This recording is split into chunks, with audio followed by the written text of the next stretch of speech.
ओम गणपति गुरु him गिरिसुता Goswami Girijesh सहित Sharda Narmada my हृदय प्रदेश वंदो हनुमत लखन संग रिपुहनु भरत सुजान सिया राम जी को नमनो गाऊं मानस गान।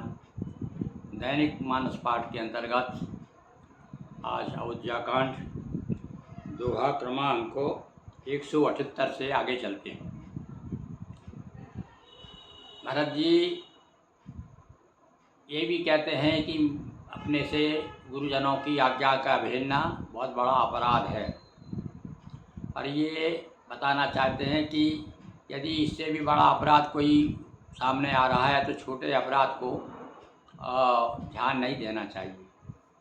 ये तो पता है उन्होंने अपराध है, सब कुछ है, पर वो एक सबसे बड़ी बात उन्होंने कह दी कि आपने जो आदेश दिया है, हमारे यहाँ गांव में कहावत है कि भैया गाल देख करके थप्पड़ मारो, यानी गाल किस हिसाब का उस हिसाब से थप्पड़ मारना चाहिए। तो ऐसे ही आदेश रूपी थप्पड़ भरत जी ये मानना कह रहे हैं कि भाई ये बड़े छोटे गाल पर बड़ा थप्पड़ पड़ गया है। और अब और ये भी बता रहे हैं, देखिए कि मैं क्यों आपकी आज्ञा का पालन नहीं कर पा रहा हूँ, क्योंकि कहूँ साँच सब सुन पतहाऊ चाहिए धर्मशील नर नाहू। पहली बात तो ये है कि राजा धर्मशील होना चाहिए, और मेरा जैसा व्यक्ति क्या बताए अपने बारे में कि मोह राज हट दे हो, जब ही आप मुझे हटपूर्वक राज देंगे, जब ज़बरदस्ती मान लो पीछे पड़ जाएंगे आप मेरे कि नहीं आपको तो भैया राजा बनना ही है, तो धरा रसा रसा रसा तल जाए तभी ये पृथ्वी जो है पाताल को चली जाएगी, यानी मैं इसके कतई भी मैं इसके योग्य नहीं हूँ। वो समान को पाप निवासु धर्मशील कहती है, धर्मशील नर ना हो, राजा धर्मशील होना चाहिए। और मेरा क्या है, मेरे यहाँ तो मेरे देह में तो पाप निवास कर रहा है, मेरे मुझसे बड़ा पापी कोई है ही नहीं।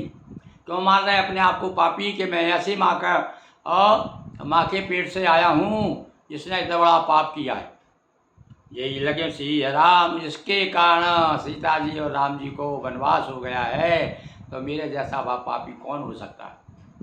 राम रायम कहू का नन दीना और विश्रत गमन अपर पुण्य कीना। अरे राजा थे राम, तो उनको तो हमने वन भेज दिया जिसको राज मिलना था, और हमारे पिताश्री जमलपुर चले गए।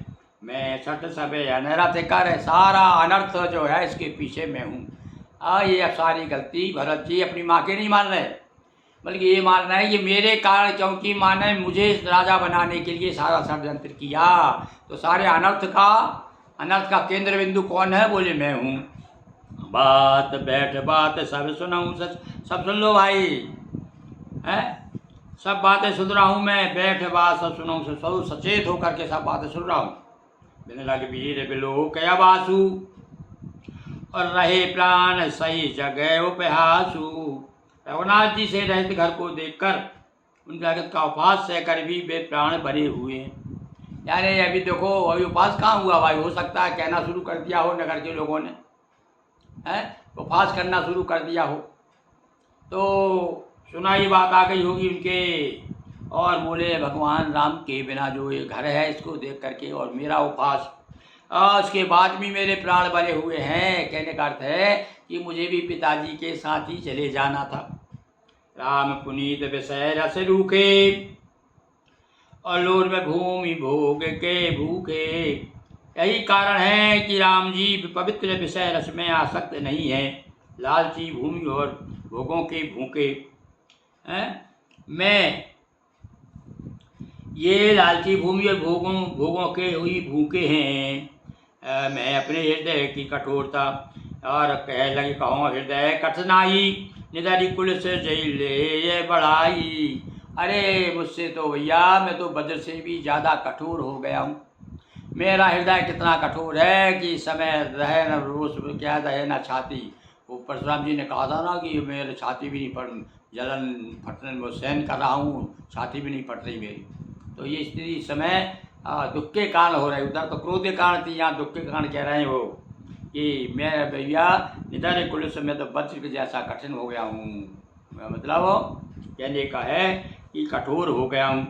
कारण ते कारज कठिन हो और दोय दोष नहीं मोर, कुल से अस्तिव तय उपल तय लोह कराल कठोर। कारण से कार्य कठिन होता है, इसमें मेरा दोष नहीं है। हड्डी से वज्र और पत्थर से लोहा भयानक कठोर होता है। ऐसा इस प्रकार से अब सामने वालों को संतुष्ट करने के लिए जो बड़ी बड़ी बातें आती हैं, जिन्होंने गुरुजनों ने सबने, हो सकता है उस समय अब विचार नहीं हो उन्होंने भाई भरत की क्या मानसिकता है, हटो लो जरा। कई बार कुछ लोग कहते हैं भैया सामने वाले का मानसिकता तो देखो, उसके अनुसार बात करो। पर वहाँ तो मानसिकता क्या, वहाँ तो नज़र सामने आ रहा, लोगों का दुख दिखाई दे रहा था।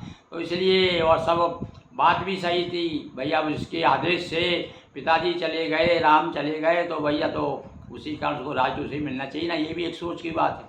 तो इसलिए जब लोगों ने सपने मिल करके, ऐसा कोई नहीं था जिसने मना किया हो कि भरत को राज नहीं मिलना चाहिए, किंतु अब भरत जो है अपनी बातों में सबको लपेट करके और अपनी कठिनता, अपने कठोरता बताते हुए कह रहा है मेरे जैसा पाप पयो निधि है, मैं तो पाप का घर हूँ, मेरे जैसा पापी कोई हो संसार में नहीं। क्योंकि जिसके कारण राम वन में चले गए, उससे बड़ा पाप और अपराध क्या हो सकता। बोलिए सियावर रामचंद्र की जय। अभी तो बहुत कुछ कहेंगे, अभी चुप नहीं रहेंगे भरत जी। और कहने का अर्थ है कि अपनी बातों के द्वारा और अपनी सारी व्यवस्था मजबूरी बता करके सारे लोगों को अपनी तरफ कर लेंगे। बोलिए सियावर रामचंद्र की जय।